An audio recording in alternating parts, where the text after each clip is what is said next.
Hello and welcome everybody. The hardest decision you have to make with this build is which weapon you take out today on a stroll to decimate your enemies. Because I will give you 3 great choices for that. And one thing I would like to point out before we start, no, I will not tell you to subscribe, is that this build really is a NG plus and beyond build because of 2 things. Firstly, you need to be level 150 to 160 to make it work, and secondly, the build just keeps getting better and better the further you progress beyond NG+. It is a fantastic option if you are planning for an extended run. The footage you see is mainly from NG++ at around level 185, but it works the same at around level 150 and NG+. But enough of the foreplay, let's roll. The Unclean Knight is a strength arcane combination that gives you 2 very different weapon choices, namely 1 bleed and 1 non-bleed option, while also sporting a great shield.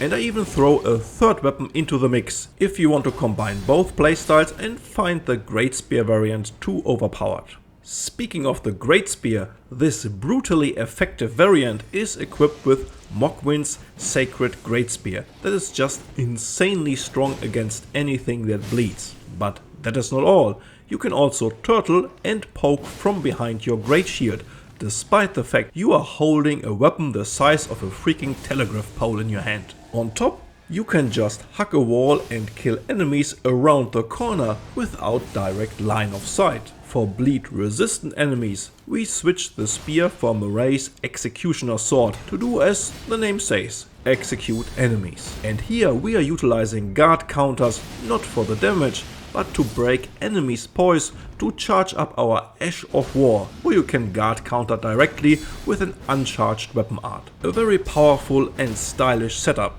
Lastly, you could dust off your Gargoyle's Greatsword with a fantastic beast scaling in strength and combine rapid attacks to build up attack power and have exceptional bleed build up and heal yourself on top.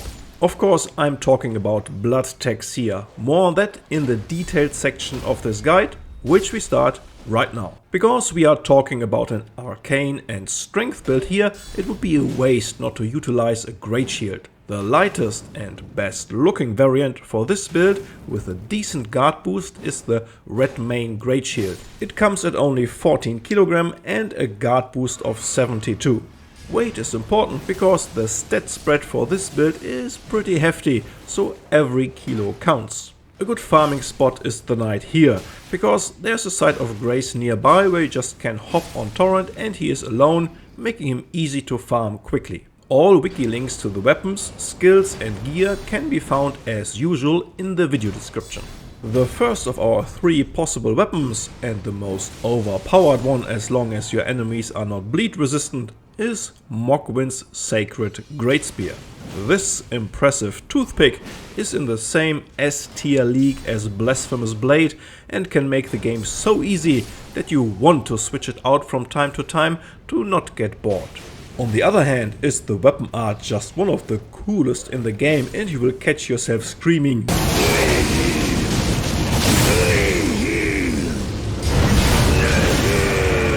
at your scream while dispatching whole groups of enemies at once.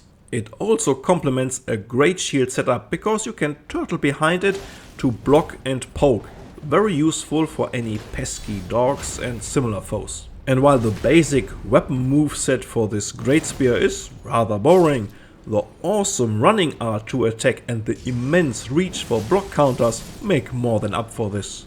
Blood Boon Ritual does not need a direct line of sight to hit, so you can hide behind a pillar or wall and clean a room or your surroundings from there. As I said, pretty overpowered weapon that pairs well with a great shield. For your occasional bleed resistant adversaries, or if you simply don't want to use a bleed centered build, you switch the Great Spear for Murray's Executioner Sword, another powerful and cool unique weapon in Elden Ring. Here we boost the damage of the Ash of War, Eochade's Dancing Blade, with Talismans for devastating attacks. Like with the Great Spear, we can utilize guard counters for the poise break to execute a fully charged weapon skill. The talisman combination to make this work best can be found later in this video in the dedicated section. The last weapon you keep hanging readily in your closet will be the Gargoyle's Greatsword with its excellent strength scaling and the visuals that fit the build, of course. Blood's Tax is an underrated Ash of War that will apply bleed super fast, makes use of the same talismans as Marae's Executioner Sword, was immensely buffed in 1.07 and can also be used as a punishing guard counter move. The added healing effect is nothing to sleep on. A full attack will restore 10% of your health plus 120 HP flat. The speed buff from patch 1.07 makes this a very viable skill that combines the built-up attack power from its rapid attacks and the application of the bleed effect. Of course, you can put this on every weapon you like, giving you some extra flexibility. The final asset of this build would be the Dragon Communion Seal. For only 12 points in Faith, you get access to the still awesome Swarm of Flies incantation and Bestial Vitality as a small but useful and cheap heal over time. For 3 more points, you can cast the basic Dragon Breath spells that I occasionally use to apply Frostbite or Rot, but mainly I utilize it for Swarm of Flies and the heal over time. If you plan to go for multiple playthroughs, you can later totally increase Faith further for more buffs and incantations. At level 150, you just start to have enough points to make this build shine. So this is really a NG Plus and beyond build that will constantly get better. With the hero starting class, your stats at level 150 are as follows.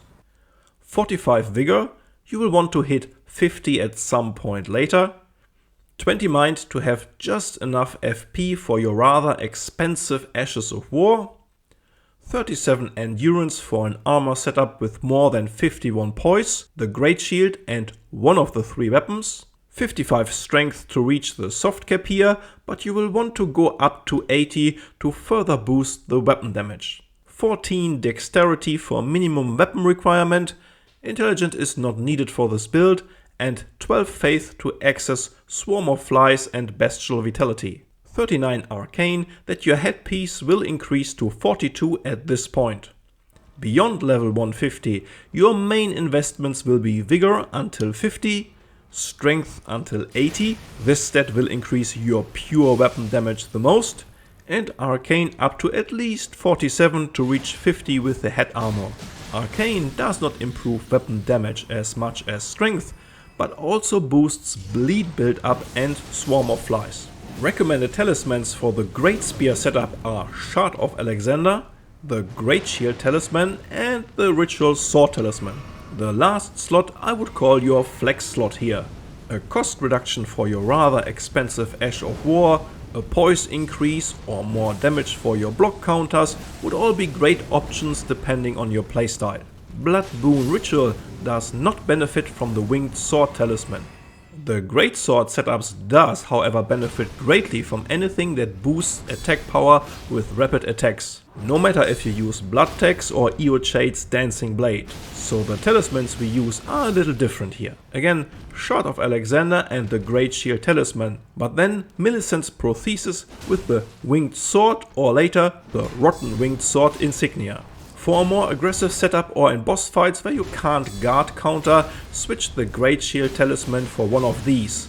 Godfrey Icon or Ritual Sword Talisman with Marae's Executioner Sword. And Lord of Blood's Exaltation with Blood Tax. But you should really play around a little bit here to see what fits best and if you want to lean more into an offensive or defensive setup.